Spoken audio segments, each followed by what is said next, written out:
US के बच्चों को एससीटी के थ्रू आईआईटी में बुला रहे हो, तो वो भी अनफेयर है। 6 साल पहले 40,000 पर सेमेस्टर थी जब आप वहाँ पे थे, उसके बाद 1 लाख पर सेमेस्टर हो गई, और उससे पहले इससे भी कम थी। जितनी फीस बढ़ी है उतने चेंजेस नहीं आए। आजकल मैंने सुना है कि जितने भी स्टूडेंट्स आईआईटीज में जा रहे हैं, अगर वो जनरल कैटेगरी में, they feel sense of jealousy from students जो जनरल कैटेगरी से नहीं है, क्योंकि 50% से ज़्यादा कोटा रिजर्व्ड है। एंड इनफैक्ट अभी आपको यकीन नहीं होगा कि एनआईटीज़ में उन्होंने डासा भी ओपन किया कि यार जो एनआरआईज है आउटसाइड, जो फॉरेन स्टूडेंट्स हैं, उनके लिए भी एक कोटा खुल गया है। तो अगर सिर्फ 40% सीट्स जनरल कैटेगरी के लिए, तो 60% रिजर्व कैटेगरी के लिए। तो एक बच्चा बहुत जेलसी फील करता है कि मैंने 50 रैंक लिया तो मैं आईआईटी बॉम्बे में हूँ, वर्सेस एक बच्चे ने 5,000 रैंक लिया, उसके रिजर्व कैटेगरी से वो आईआईटी बॉम्बे में आ गया।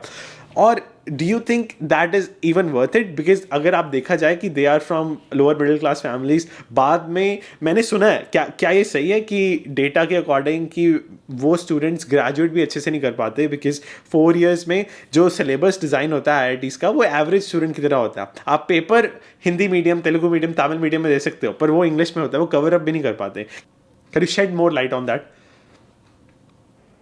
Yeah, I think this is a pretty controversial topic. So I think you asked a few questions there. I'll try to pick them up one by one. Do people at IITs get envy or like jealous of people from quota who have a quota?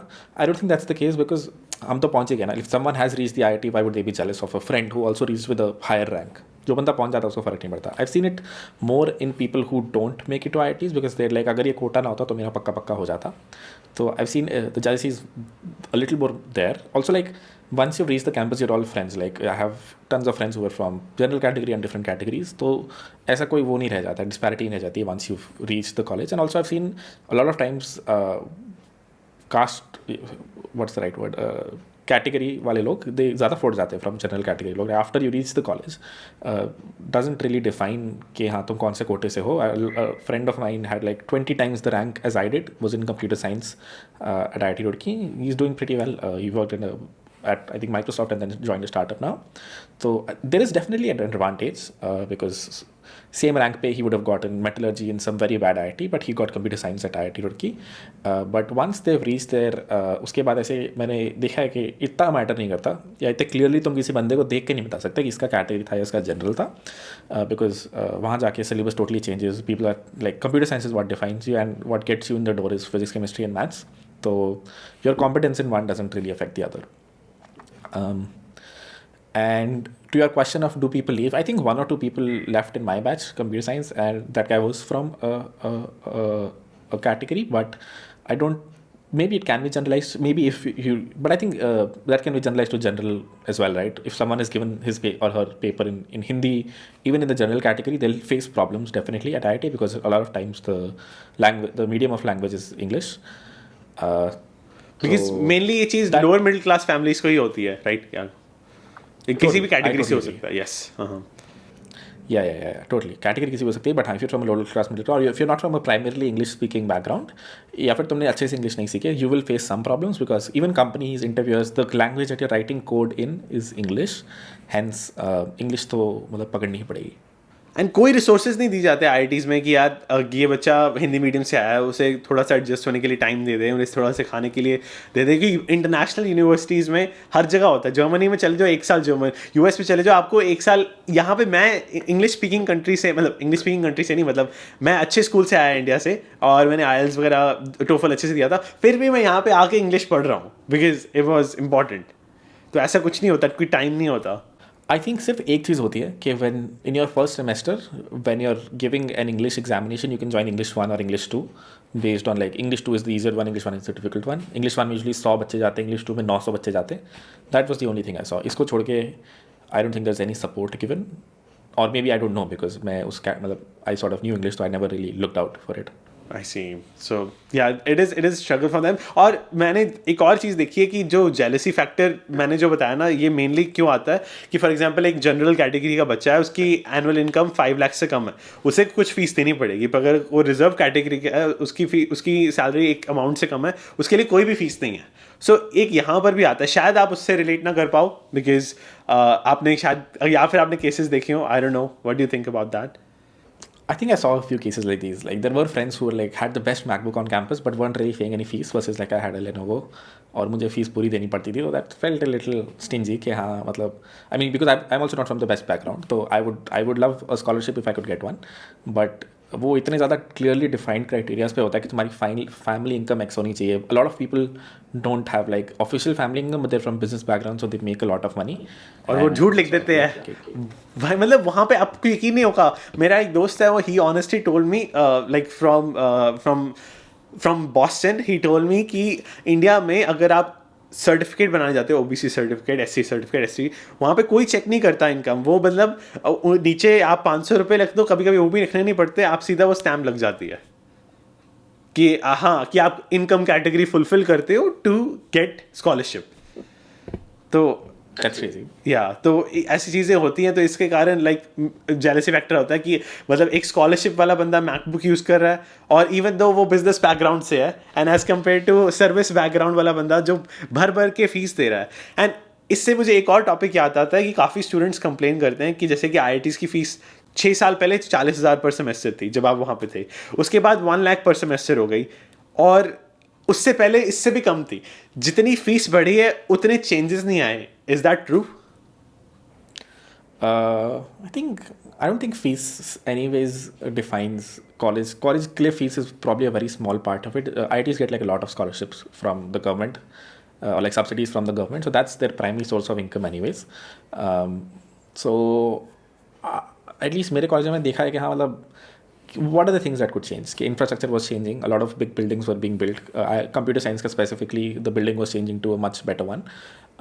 तो spend तो होता है, but इतना track तो मैं नहीं कर सकता कि exactly कितना पैसा आया कितना पैसा गया. But again, as I said, this isn't, if there is something to look for here is कि where is the subsidy going? Like इतनी ज़्यादा subsidy आती है, is that sort of being utilized the right way?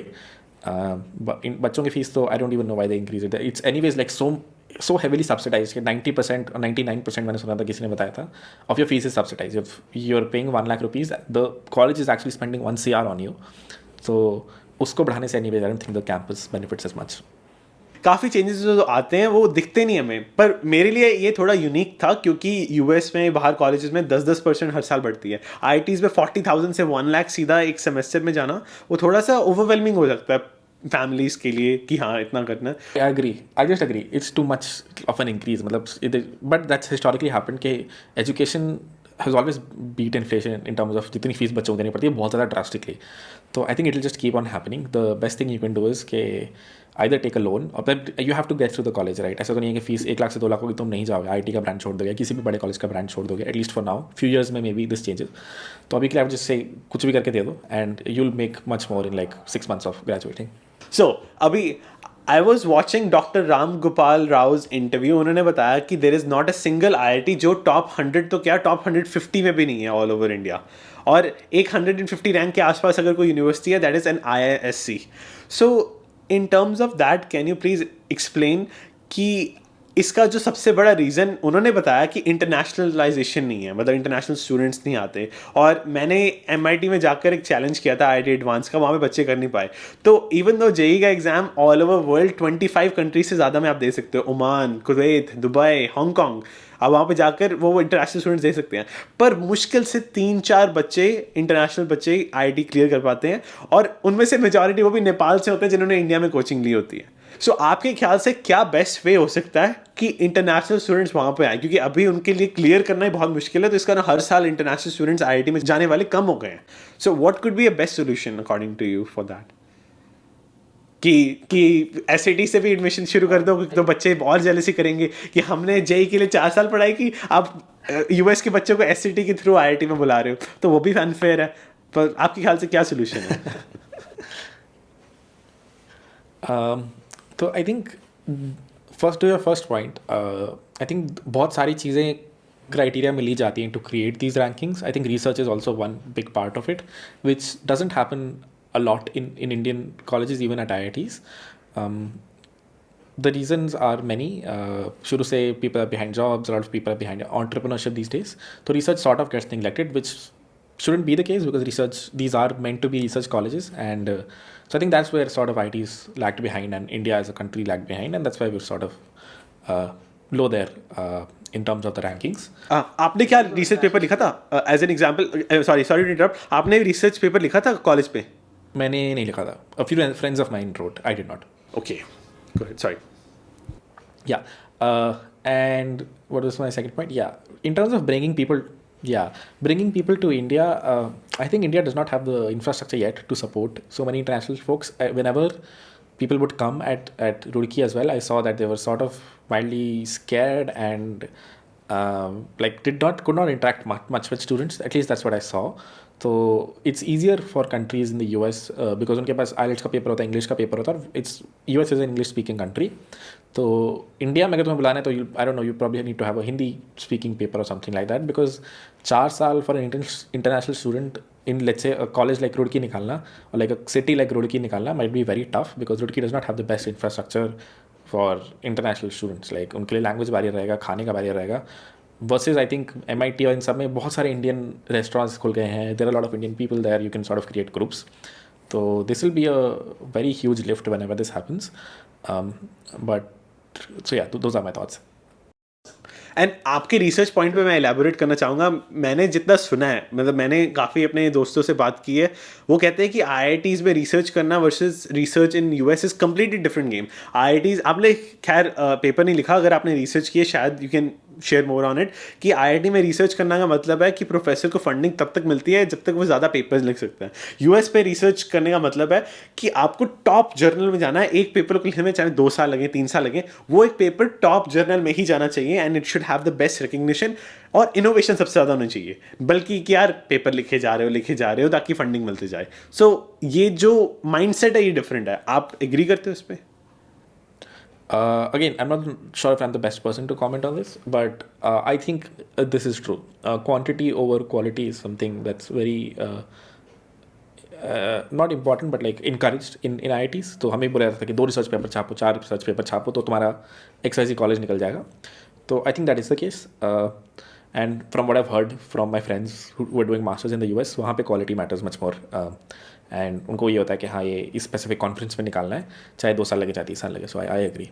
What will be the final piece of advice for the students जो भी आपकी तरह remote software engineering jobs लेना चाहते हैं, एंड क्या वो ज़्यादा कर सकते हैं जो आपने भी शायद नहीं किया था?